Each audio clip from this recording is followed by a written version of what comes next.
Bien, ahora viene un momento importante. ¿Se acuerdan que Jesús antes de la pasión anunció algo a Pedro? Y acuérdense que Pedro lo seguía de lejos. Y ahora vamos a demostrar qué tan lejos lo seguía Pedro. Pedro está sentado allí, se había metido en el patio y fíjense lo que pasa. Versículo 66. Estando Pedro abajo en el patio, llega una de las criadas del sumo sacerdote y al ver a Pedro calentándose le mira atentamente y le dice: también tú estabas con Jesús de Nazaret. Pero él lo negó. Ni sé ni entiendo qué dices. Y salió afuera al portal y cantó un gallo. Le vio a la criada y otra vez se puso a decir a los que estaban allí: este es uno de ellos. Pero él lo negaba de nuevo. Poco después, los que estaban allí volvieron a decir a Pedro: ciertamente eres tú de ellos, pues además eres Galileo. Pero él se puso a echar imprecaciones y a jurar: yo no conozco a ese hombre de quien hablan. Wow, qué vergüenza. Pero quien sienta vergüenza de esto, se mira a sí mismo. Porque esto que acabamos de ver en Pedro, lo hacemos nosotros también con mucha frecuencia. Pedro se quedó afuera, lo seguía de lejos. Una criada reconoce a Pedro: tú estabas con Jesús. Algo pasó, lo estaba reconociendo. La criada no puede estar dando vueltas para ver a Pedro. ¿Qué pasó? Tenía acento galileo. Este Galileo. Ustedes saben que cuando hay gente que es de un mismo pueblo, saben que han agarrado el Galileo, pero este es Galileo también. Entonces, este es de ellos. Y Jesús, Pedro, lo primero que hace es hacerse loco, como decimos. Yo no sé ni de qué me habla. Así que ni sé ni entiendo. Oye, ni sé ni entiendo lo que tú me estás hablando. O sea, como diciendo, no sé, está hablando, ¿de qué estás hablando tú? La criada lo descubre. Ahora, segunda vez, este hombre, y se lo dice a los demás, y él lo negaba. O sea, 2 veces esa mujer le dio con acusar y él simplemente negó. ¿Qué pasó aquí? Vamos a entender lo que está pasando aquí. En la ley, una mujer no puede dar testimonio de declaración. La ley de Moisés, digo. Ahora sí, en la justicia, gracias a Dios, ahora sí. Pero en la ley de Moisés, en la declaración de una mujer no contaba. Y la mujer van 2 veces y por mí. Y la tercera vez no va a ser la mujer. Y va a tener que hacer una maldición para negar. ¿Por qué? Porque hay una acusación. Mientras habla una mujer, no hay acusación. Usted lo niega y se acabó. Iba a decir una cosa que no se debe. hay gente poderosa que simplemente dicen: eso no es verdad. Lo niegan y ya. Sin embargo, ahora viene la acusación. La acusación viene cuando son los demás, hombres que están allí. No, dice no uno. ¿Cuántos son? Dice los que estaban allí en plural. 2 o más testigos están diciendo: sí, tú eres. Y allí, para poder zafarse de esa, no podía decir: no, yo no entiendo. No puede hacer lo mismo. Porque ahora hay una acusación de varones que lo están acusando y él tiene que echar maldición. Maldijo. Echó imprecaciones. No conozco a este hombre. Se desentiende y lo maldice y jura. O sea que tuvo que abjurar para anular la declaración de los que estaban ahí presentes. Por eso lo dejaron. Él casi dijo: juro que yo no conozco a ese hombre. Ah, no, si jura, no, está bien. O sea, se metió duro. Pero claro, él no sabe que se está empantanando con el maestro y con su propia realidad, porque mientras más lo hace, más duro viene la cosa, más difícil y más complicado se va volviendo la realidad. Entonces, versículo 72 dice: inmediatamente cantó un gallo por segunda vez, y Pedro recordó lo que le había dicho Jesús: antes de que el gallo cante 2 veces, me habrás negado 3. Y rompió a llorar. El segundo canto marca la hora. Son las 3 de la mañana. Canto del gallo. Está marcando la hora de qué está pasando allí en este momento. El proceso es largo. Metieron a Jesús ahí dentro y Pedro con los demás están afuera.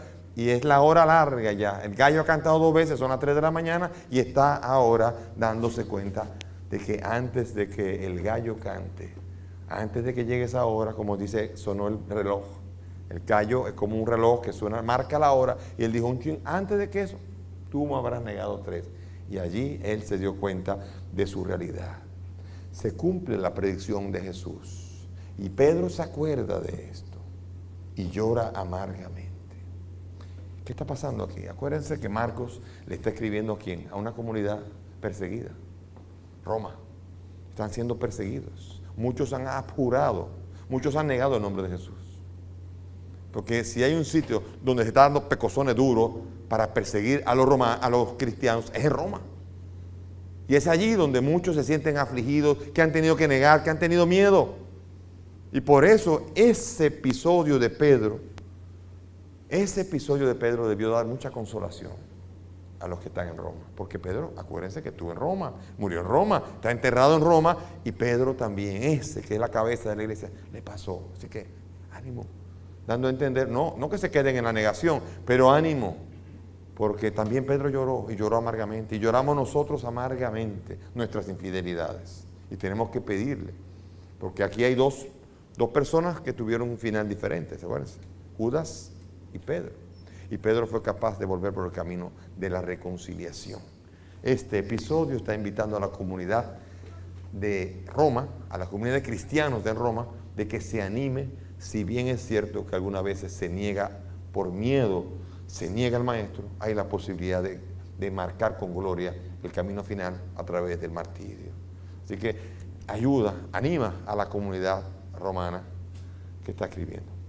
Ahora viene el capítulo 15, ya se metió hacia Pilato, ya está en manos de los romanos. Estamos en el capítulo 15. Pronto, al amanecer, prepararon una reunión los sumos sacerdotes con los ancianos, los escribas y todo el Sanedrín. Y después de haber atado a Jesús, le llevaron y le entregaron a Pilato. Me impresiona esto a mí. Óigame, lo han machacado, le han golpeado y todavía lo amarran por si acaso, porque es peligroso. No imagino un hombre que han humillado, que está solo, que han golpeado, que todavía lo consideren peligroso. Pero bueno, aquí hay una transición a la mañana. Seguramente el juicio continuó, pero aquí hay una transición ya cuando llega la mañana, que son las 6 de la mañana, ha salido el sol y la entrega a Pilatos. Ellos no pueden matar, están esperando que Pilato decida para que lo haga él. Ya ha sido entregado. Acuérdense que el 9:31 decía no solamente a los sumos sacerdotes, sino a los gentiles. O sea que el 9:31 ahora, en manos de Pilato, se cumple plenamente el tercero de los anuncios que hace Jesús. Dice que será entregado en manos de los gentiles. Y aquí está, en manos de Pilato. Lo ataron. Pilato, quinto procurador de Judea, que estuvo como procurador del año 26 al 36, catalogado como un corrupto, un cruel, despiadado. Y en manos de ese, nada más y nada menos, ha caído el maestro.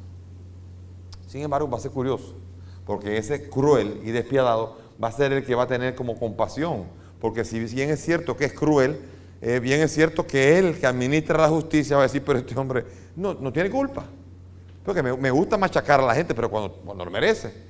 A él le daba apuro a Pilato seguramente, porque si bien es cierto que era cruel, no es menos cierto que debía administrar justicia, y que ahí se estaba administrando justicia contra un inocente. Y por eso, vamos a ver, versículo 2. Dice, Pilato le preguntaba, ¿eres tú el rey de los judíos? Y él respondió, sí, tú lo dices. Los sumos sacerdotes le acusaban de muchas cosas. Pilato volvió a preguntarle, ¿no contestas nada? Mira de cuántas cosas te acusan. Pero Jesús no respondió ya nada. De suerte que Pilato estaba sorprendido. Aquí es curioso. Son no judíos los que llaman a Jesús rey de los judíos. ¿Qué les parece? ¿Eres tú el rey de los judíos? Fíjense que los judíos no creen nada de Jesús. ¿Eres tú el rey de los judíos? La pregunta en realidad es política. Pero fíjense que los únicos que llaman a Jesús rey no son judíos. ¿Quiénes son los otros que llamaron a Jesús rey? El rey de Israel. Los magos de Oriente. ¿Dónde está el rey? ¿Dónde está el rey? O sea que todo el mundo, menos los judíos, son capaces de reconocer que ese hombre tiene algo de realeza. Algo tiene él. Vinieron los magos de Oriente a adorar al rey. Y ahora Pilatos es el otro que pregunta si es el rey. Y claro que es una visión política, pero es rey de los judíos. Para Marcos y el cristianismo, Jesús es el rey de los judíos, pero en sentido religioso, no en sentido político. Por eso Jesús a la pregunta ambigua responde ambiguamente. Apréndase esa. ¿Eres tú el rey de los judíos? Tú lo dices. Dicen en forma jocosa que los judíos, los jesuitas siempre responden a una pregunta con una pregunta. Le preguntaron a un jesuita, ¿es verdad que los judíos responden siempre a una pregunta con una pregunta? Ah, eso dicen. Así que una pregunta ambigua necesita de una respuesta ambigua. Nunca trate de ir directo porque la pregunta ambigua no pretende tu respuesta. Pretende que tú resbales, que hables lo que no tienes que estar hablando. Pero Jesús te lo dice. Esa es la primera manera. Entonces Jesús aquí conoce lo que está pasando y entonces Jesús a la pregunta responde. Pero la conversación no llega a conclusión. ¿Por qué silencio? Silencio. Y Pilato comienza a sorprenderse.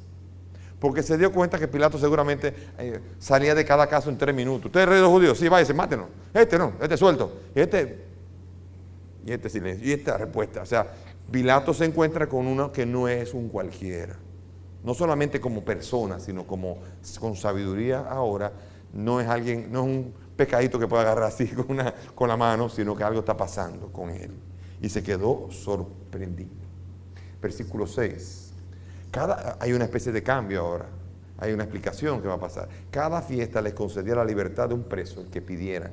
Había uno llamado Barrabás, que estaba encarcelado con aquellos sediciosos que en el motín habían cometido un asesinato. Subió a la gente y se puso a pedir lo que les solía conceder. Comenzó a preguntar. Una costumbre. A veces las cosas que se repiten después se hacen costumbre. El año pasado y el año antepasado usted no soltó un preso. ¿Por qué no nos suelta un preso ahora? Y se volvió una costumbre, ahora ya como están esperándolo, vamos a buscar cuál es el preso. Pero aquí viene otro preso que es tan poco común, el rey de los judíos, y aquí hay otro que se llama Barrabás. Barrabás. Arameo. ¿Saben qué quiere decir Barrabás? Barrabás. El hijo del Padre. Y del otro lado, el Hijo del Padre. Aquí no es solamente, aquí hay una cosa curiosa, que es Jesús contra Barrabás, son los dos hijos del Padre. Y aquí, créanse, que los que conocen hebreo estaban diciendo, y aquí este es el Hijo, pero este es el Hijo. ¿Qué está pasando aquí? Se suelta a un preso y ahora... Cuando él comenzó a invitar a la gente a que dijera, digan ustedes, por aclamación popular, de repente el poder que tenía Sanedrín, que tenía todo bajo la mano, se le fue. ¿No ha pasado que usted cree que tiene las cosas bajo la mano y depende de la decisión de otro? Entonces usted, ¿qué va a decir? Porque ya no está en su mano. Lo puso en las manos del pueblo. Y el pueblo tenía aquí al Hijo del Padre nominal y al Hijo del Padre real. Y el pueblo no pudo entender, no pudo descubrir a quién tenía enfrente. Y la humanidad, la muchedumbre, sigue todavía teniendo al Hijo del Padre y sigue todavía soltando a Barrabás. El Hijo del Padre, por decir, por nombre, pero no al verdadero Hijo, al que ha venido a dar la vida